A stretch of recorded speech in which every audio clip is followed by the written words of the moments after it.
Well, hey now.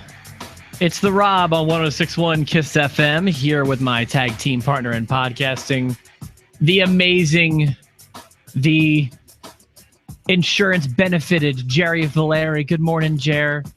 Hey, Rob. I'm skipping my insurance open enrollment meeting, or as I like to call it, Rape Fest 2017.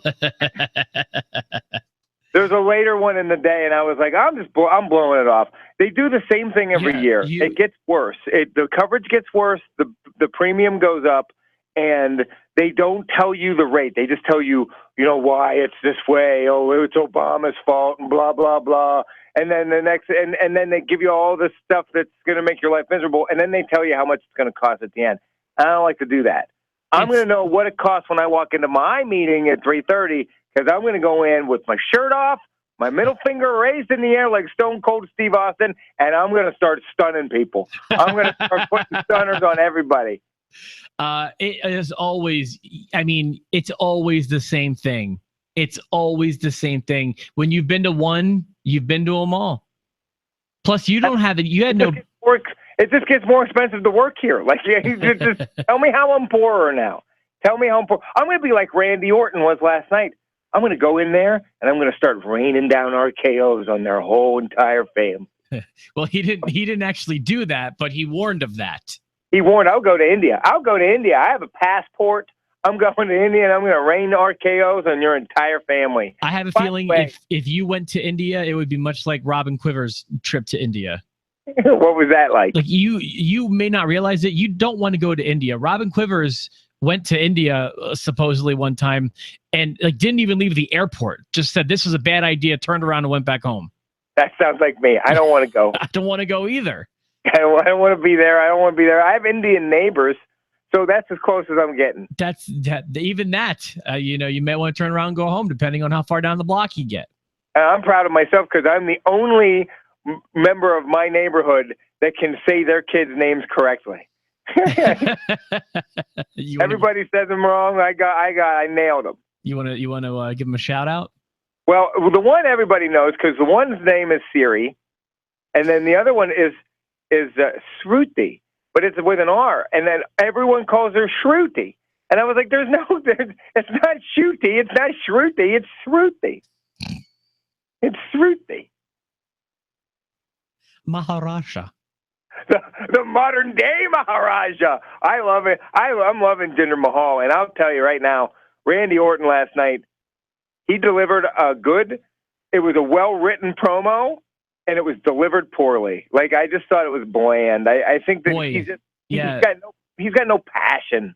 So before we get ahead of ourselves and get into SmackDown, I do want to say I watched back the podcast yesterday.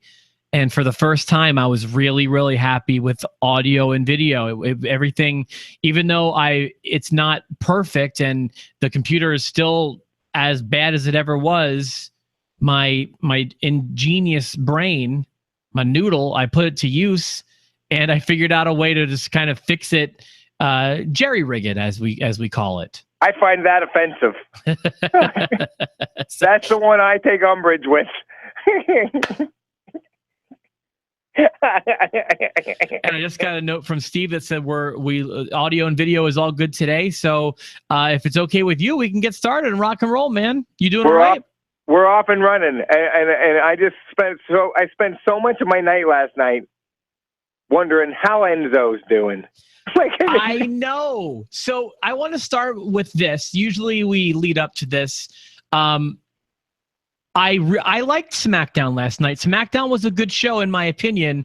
Raw was such an A Raw was great. Maybe it's because I was there, but you were saying it came off really well on TV, and so much happened that I'd find it hard to believe that it wasn't the better show this week. By the way, my DVR, it recorded Raw, but it's not letting me watch it. It's so weird. It's like something happened. I'm not able to watch them. They don't black it out locally like they do football games and stuff, do they? No. That's not what they do. I'm just upset. Something happened with my DVR. It's never done this before, but it just says unable to watch the show. Well, I have it on my TV. I have it on my TV, so you can just come over and see it. I mean, I'll get it on the network in like 30 days or whatever it is, and I was there live, but I was bummed. I really wanted to see the Enzo and Cass segment, and there were a few spots where I thought I might have been visible, but I'll never know, at least not this month. You'll be able to find the Enzo and Cass thing in its entirety right now on YouTube. I want to watch it on my TV. I want to watch it on my DVR. Okay, but you can watch it on your TV on YouTube. I watch YouTube on my TV all the time. I do too, and I understand what you're saying. I want my DVR to work. That's what I'm saying. I want what I want, and I want it right now. So I just want it. I just want it. So that really stuck with me, though. The Enzo and Cass thing. It has stuck with me. Yeah, and then like there's a whole bunch of memes about this, and the wrestling world is really reacting to this, and that's great because we need stuff like this. And you're right. Raw was the better show, but I give them both thumbs up for giving me 5 hours of good content this week. They were both good shows, but Raw is definitely the better show this week. Yeah, I agree with that. SmackDown did a few things right. Like it at no point this week did I feel like anything was stale, really. They've all progressed storylines, which I feel is the big problem of these shows. Like, I feel like there's a lot of times you could take one of the shows at least that in a given week, take it out, and you miss nothing. And this week, I feel like if you miss Raw or you miss SmackDown, you miss something substantial. Right. And, for me, sure, I could focus on, like, we see Dolph Ziggler and Nakamura again. There's a rematch. Mm-hmm. But at least he gave us a fresh matchup in Kevin Owens and Chad Gable. That was, like, a cool random match. Yeah, so that's something I'm really looking forward to. So was the rule... Now, okay, did you get the impression this will be an ongoing thing for Owens? Yeah, he said he was going to do a challenge to someone in Dayton, Ohio. He's done it one other time. He's done a U.S. Open challenge one other time, but it's been inconsistent. And it was a jobber came out, and he beat the jobber up. And so he likes to give someone from that town an opportunity. Well, I want this to be like an every week thing for him. I like this. I do too, and I hope it's always someone random too, like Chad Gable. I thought was good. Yeah, and like that will get people like checking the schedule to see like where they're going to be, like, because if they're ever in Gainesville, Florida, you might think it could be AJ Styles, or maybe it won't be, or maybe they go to Tampa. Maybe Dean Ambrose surprises everybody and shows up. Yeah, like that. I think that's a cool gimmick. Plus, man, I did not realize the full potential of an open challenge like this until Cena really nailed it. It was perfect because it made that was consistently one of my favorite parts of Raw. That was so good. It got a whole lot of people. It got Sami Zayn over. It got Kevin Owens over. It led to several amazing matches. I was just really happy with that whole thing when Cena did it. And I remember it was at a time when I wasn't like very high on Cena, and he did an awesome job with it. Him and Cesaro ended up having a match of the year candidate type match. Yes, they did. 2 weeks in a row. I watched that recently. It was on a DVD, I think, Best of Raw 2015 or whatever it was. So, yeah, I like that. I'm sure we're going to get into all of SmackDown, and I'll just go ahead and I'll tell you that the underlying story of the women, while like I wasn't as invested in that, I'd rather see more Jinder. I'd rather see more Baron Corbin. I don't like how it ended. I don't like how that women's angle ended. Okay, with them taking the briefcase back? Yep, I did not like that at all. All right, go ahead. Why not? Hey, you're stealing all of her heel heat. You're taking it all, unless she gets it back again. Like that's what I think's going to happen. You could double it up and have Ellsworth steal it again for her. Now we're cooking with gas. But if they just did that to swerve for 1 week and then they put it on Becky Lynch, I'm out. On Talking Smack, by the way, I agree with you. On Talking Smack, it was revealed that Ellsworth will not be able to be anywhere near that ladder. Oh, well, I'm glad they put that on television, so I knew. I know. I agree with you. It's frustrating to me. I get what they're going for, but listen, you gave me 3 hours on Sunday. Well, I mean, technically on Monday, you gave me 4 hours, and you gave me 2 hours on Tuesday night. I'm not sticking around for Talking Smack. It's not happening. I'm sorry. No. So Yeah, that was what happened on Talking Smack, apparently. And I agree with you. Listen, here, I want to also add something to my thoughts about that ladder match. I think it's really, I get, people are upset that a man won the first women's ladder match for the Money in the Bank. And I want to remind people, kind of like radio, pro wrestling is supposed to piss people off sometimes. Evoke emotion. Yeah. So, like, if you're one of those people that's really, really like they're holding women down, kind of upset about this, remember, it's pro wrestling. It's supposed to piss you off sometimes. Yeah. And I didn't throw that into my thoughts on Monday's episode, but I wanted to make sure that I did that today. I had two thoughts from yesterday that I wished I had said, and that's not one of them, but that's a good thought that you had. Mine are more, and I can I'll save mine for the end because it has nothing to do with SmackDown. I thought that the opening segment was fine. Ellsworth and Carmella getting their heel heat. I don't remember any specifics really. I just remember I thought they did a fine job. So there was that. Yep. Trying to think of other highlights from the show. You mentioned Orton, and boy, you took the words right out of my mouth. And we didn't talk about SmackDown at all today. Like every once in a while, we'll kind of share a few things that we think. What Randy said was fine, but something about the way it was said was incredibly dull. He's very dull anymore. He's very dull. He shouldn't be. He's Randy Orton. He has the history. He has the look. He has the moves. He has arguably the best finisher, and he doesn't excite anyone. Yeah, what used to be kind of calculated and different, you could describe that method as like, kind of being calculated or methodical. Yeah. Now it just comes off as really dull and boring. It's not working, and they're going to give him another match with Jinder. I have a hard time imagining a world where they let Jinder just beat Randy 3 times in a row, but I hope that's what they do because it's not. Randy shouldn't have the belt going into SummerSlam. When is that match? I'd have to look at the pay-per-view schedule. Oh, okay. So that was my question. Is it the pay-per-view? It's going to be the pay-per-view whenever theirs is. July 9th or 8th is Great Balls of Fire. Yeah, that's the 9th. And that one I'm excited for, man.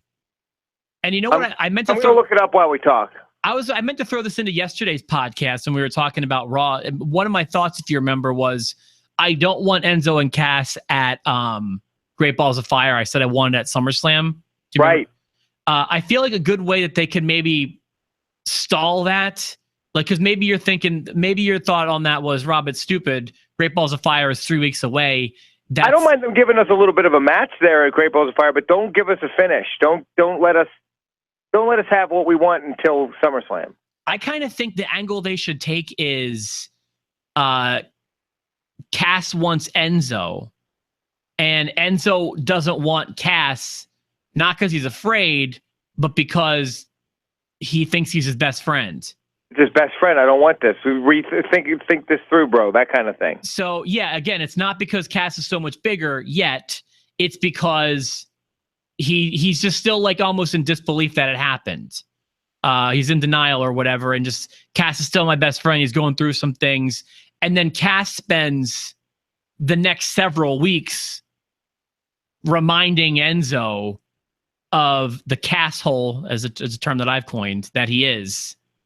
And I think that'd be a really good approach to this angle. I'm sure it won't happen. I believe, if I had to take a bet, I believe their first match will be at Great Balls of Fire and not SummerSlam. But that's where I want. If they don't do it on July 9th, then they have to wait until August 20th, and that's a long time for the millennial booking. Yeah, that's the thing, though. It's like I really hope that they do it that way, even though I don't think that they will. I'm looking. SmackDown's next pay-per-view is a ways. It's a distance. It's July 23rd, Battleground.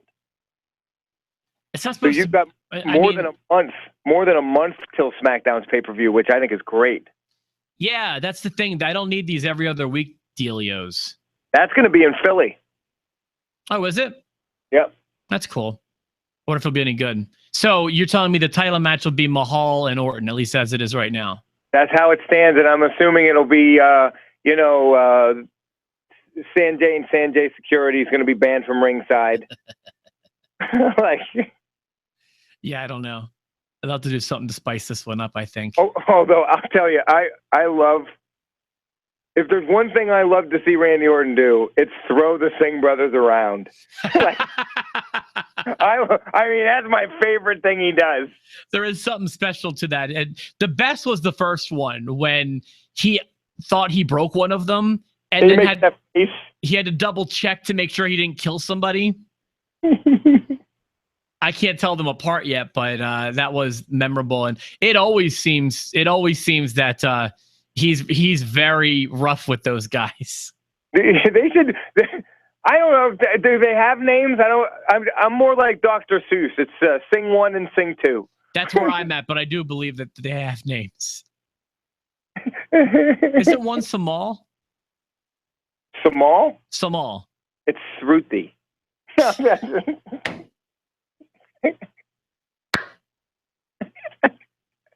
Well done.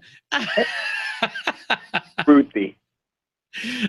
So yeah, other things that happened. So Daniel Bryan returned, and this was a reminder that Daniel Bryan is not great in the general manager spot. I kept wondering, who would be worse here, him or Shane? I get them both off of the TV. They listened to us. SmackDown listened to us. We bitched up a storm about Shane a couple weeks ago, and he vanished.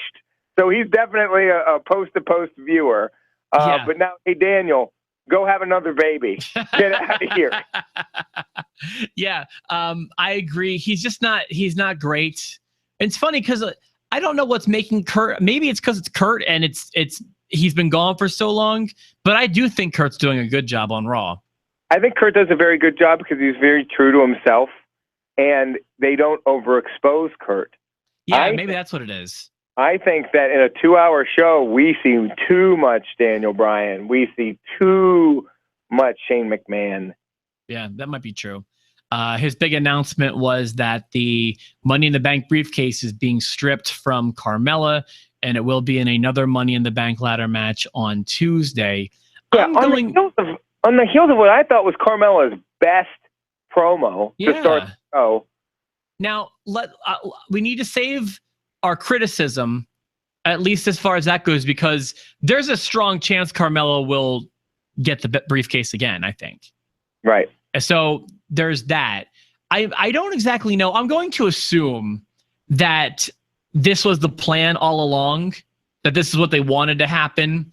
Get the people to react negatively to a man winning the first women's ladder match. And I'm going to assume they're not backpedaling with this booking.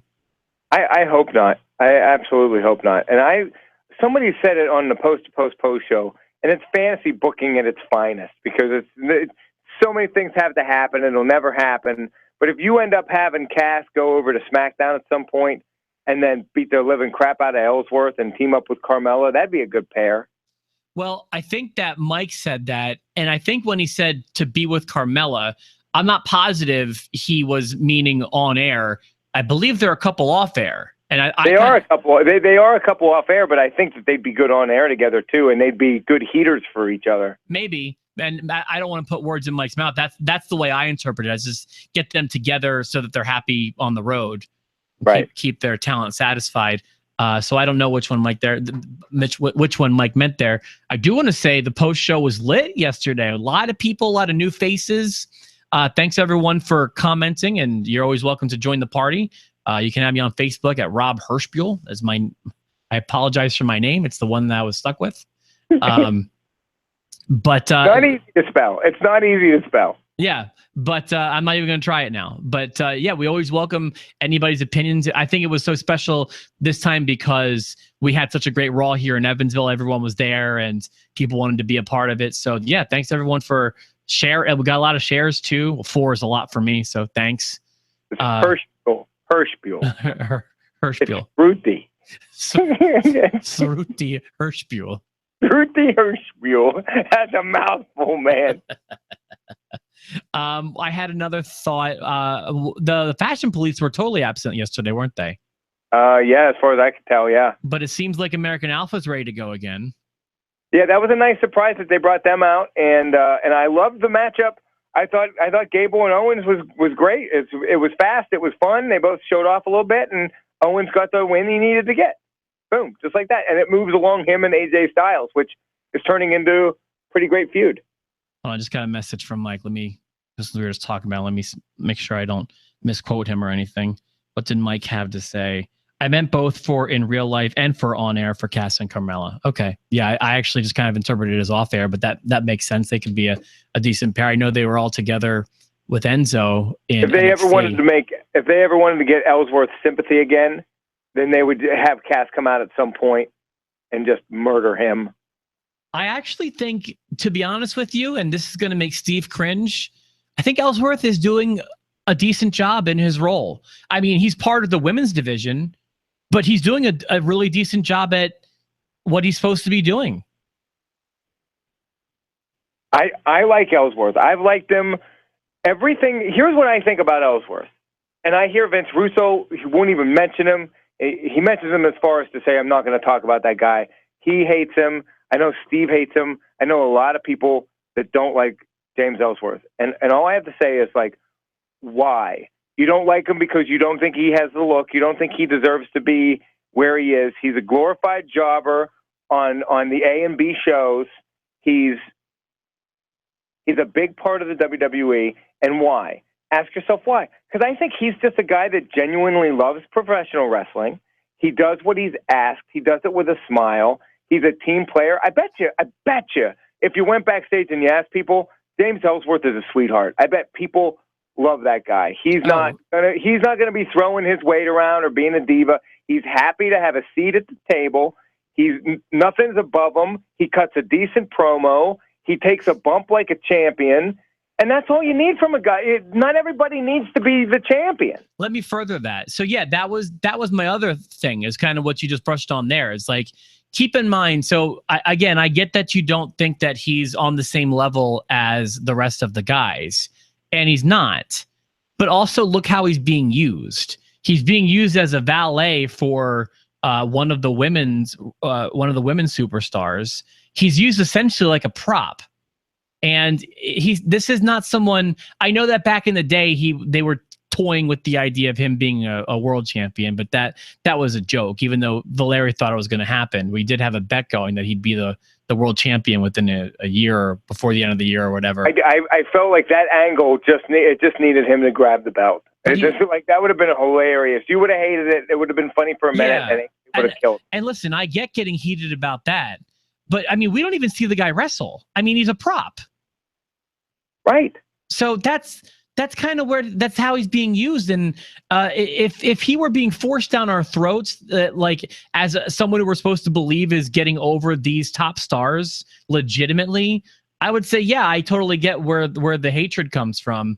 But the way he's being used, again, as a prop, I think that they're using him very well. That's like being upset at the mouth of the South, Jimmy Hart. He didn't look like any of the guys he managed either. Yeah, so that's kind of the way I feel about that. I feel like there was one more segment. I didn't take notes. I've stopped taking notes. Do you agree, though? Do you think Ellsworth is probably a sweetheart? Oh, yeah, I can tell he did several podcasts right when he started to, like, right before he signed. Like, I remember hearing him on Bischoff. I remember hearing him on Jericho, maybe even another one. He seems like, yeah, a sweetheart would be the right way, and appreciative and thankful, and just seems like a good guy. Yeah, I like him. And I like him on screen, and I think he's a great heater for Carmella right now. Obviously he is. No one, since Jinder Mahal won the world title, no one's gotten heat like that up until Cass turned out, and he was like, give it up for the first Miss Money in the Bank. And then nobody does anything. They boo a little bit. And he goes, I don't think you heard me. I was like, yes, Ellsworth is milking it for more booze. And like, if the joke in your head is that, or if what you're saying is, man, like, why is he acting tough? I could beat this guy up. That's the point. That's the point. That's the point. So yeah. I can't wait until a girl kicks his ass. Like, I'm waiting for him versus Naomi or something. Like, I'm waiting for a match with him against Charlotte where he gets squashed. I'm not waiting for anyone versus Naomi, but I will agree. I'm looking forward to seeing a woman kick his butt. Yeah, it's going to happen. Yeah, so there's that. Man, is there a big segment I'm missing? Like I said, I've stopped taking notes. I feel like there's one big thing I might be missing. Let's look through here. You have the women thing was underlying the whole way through. We hit the Randy Orton and Jinder Mahal. Oh yeah, you're missing the last match. Okay, that's probably what it was. Jinder Mahal versus Luke Harper, where everybody comes out and Baron Corbin flashes the case, and Randy Orton comes out and kills the Singh brothers again. Boy, I must have been out at that point because I don't remember seeing Baron Corbin last night. Yeah, just for a second. All right, so just remind everybody that he's there and has the money in the bank. Yeah, Mahal, I mean, like I said, I didn't like the way they got there, but I will say they've gotten him to where I think he's a legit badass. If someone started watching wrestling 2 months ago, they would have no reason to think otherwise. Yeah, but that's the thing. You nailed it again. That was perfectly put. Because he's doing exactly what he's been asked to do. So he's another guy that I won't blame for where he is. He's taken it. I mean, Vince talks about grabbing the brass ring. Looks like Jinder Mahal has done it. And I read an interview, I didn't hear it, where he said the biggest challenge for him is changing people's minds about him, trying to get people to forget what he had done previously. I'm sorry, who's saying this? Jinder Mahal. Saying it about himself? Yeah, he said his biggest hurdle right now is convincing people that he belongs where he is. Because, if you're a jobber for so long, you get pigeonholed into being a jobber. Correct. Unless they're very careful. And they just said, you're a jobber, and then one morning woke up and said, you're done being a jobber. Jared, there was a time in 2016, over the last year, where, honest to God, if it was Jinder Mahal versus James Ellsworth, I'm putting my money on Ellsworth. Right? That's not a joke. Yeah, I'm not joking. I'm being totally real. Now that time is obviously crazy, but I mean, exactly and that's where I'm offended. Is just like I like my wrestling to be, presented in a real way, somewhat believable, and it's believable that Jinder could be champion, but not after the way you presented him for years and years and years. I also think that SmackDown's going to try to break people's hearts with a Hype Bros break up at some point, and don't even bother. After what happened on Raw, we won't feel anything. No, I'm going to amend what you said. Bother, but months from now. Give us a reason to sink our teeth and care about the Hype Bros on the main roster. I know they were an NXT tag team for a while, but the casual fan isn't watching that, myself included. And I know they were a thing, and I know that they're buds. I watched Breaking Ground, and I know that they've got a respect for each other, and they're a thing. I get it. But let's have that play out on the main roster for months. Not for weeks, but for months. And then when Enzo and Cass are done dealing with each other, at some point, you can break them up. And that's happening more and more, though, is that I think WWE is expecting their casual fans to be keeping up with NXT because they're looking at it as a cumulative feud. I think that's why Enzo and Cass seems rushed to us. Well, we've had Enzo and Cass for a little over a year, but the NXT world, you add that in, they've been a team for 3 years. It makes it seem like it's time for them to break up. You had it with Kevin Owens and Sami Zayn. They had an incredible feud in NXT. But then they're brought to Raw, and we're just expected to know about it. Well, and that's the better way to do it. As I'd rather them do it like that than pretend it never happened. Yeah. But I'm just saying, let's just continue it on the main roster before we split, because you can get me to care about them in a feud, but you can't do it in the next month. You know what I mean? Absolutely. And it would be bad timing anyways, because there's one team that broke up that everybody cares about, and you don't want to be the other team that kind of also broke up. Right. Exactly right. So let's just keep that in mind as we're trying to take care of all these, talented people. Let's give them a shot. People are more upset about our Golden Truth breaking up than the Hype Bros at this point. That's absolutely true. Yeah. I like what they're doing with Goldust, by the way. Say that again? I like what they're doing with Goldust again, but I wish that he'd bring back the wig and all the whole 9 yards. It does feel nice that he's kind of going out the way he came in.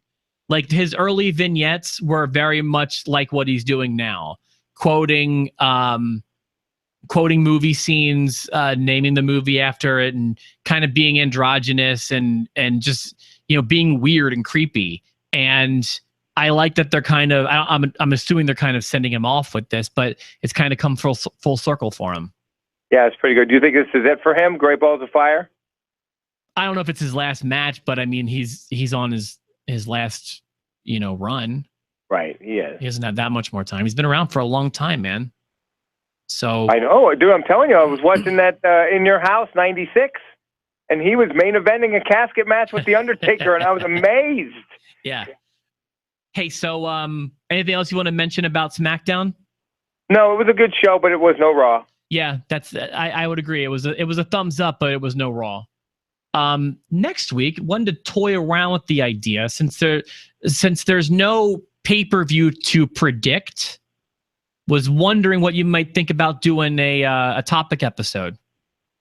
Sounds good, but this is a good time to let you know that next week, starting Wednesday, as soon as I get off the air, I'll have time to do a podcast, and then I'm going to the beach, and I won't be back again until 4th of July. Oh, no, that's when I start my vacation. My 2-week vacation.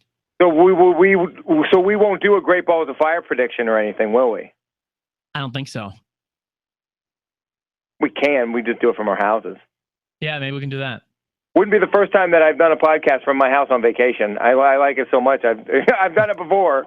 Well, my only thing is I will have so much going on. I'm in the process. So I will be in the process of moving.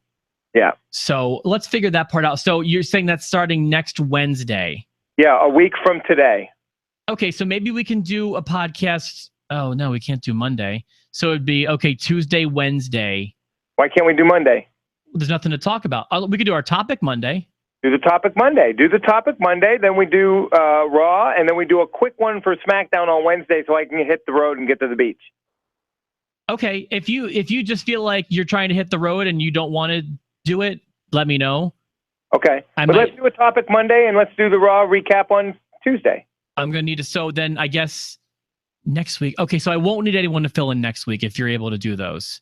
Yeah.